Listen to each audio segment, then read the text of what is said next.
নতুন করে প্রেম খুঁজো না, নতুন করে নিজেকে খোঁজো। কারণ এই জেনারেশন না ওই অনেকটা সুইসাইড প্রবণ হয়ে গেছে। ভালোবাসে, বাঁচার জন্য ভালোবাসে, কিন্তু ভালোবাসাটা ব্রেকআপ হয় মরার জন্য।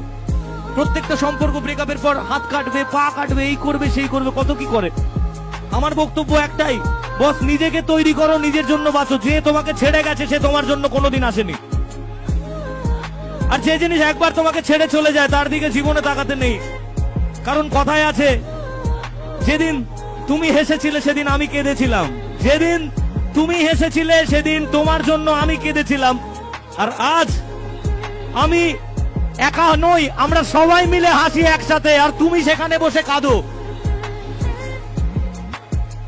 তাই একটাই কথা বলবো, নিজেকে তৈরি করো আগে। কারণ এই জীবন আমাদের বাবা মায়ের দেওয়া আর ঈশ্বরের দেওয়া, তার দেওয়া নয় যে তোমায় মাঝপথে ছেড়ে চলে গেছে।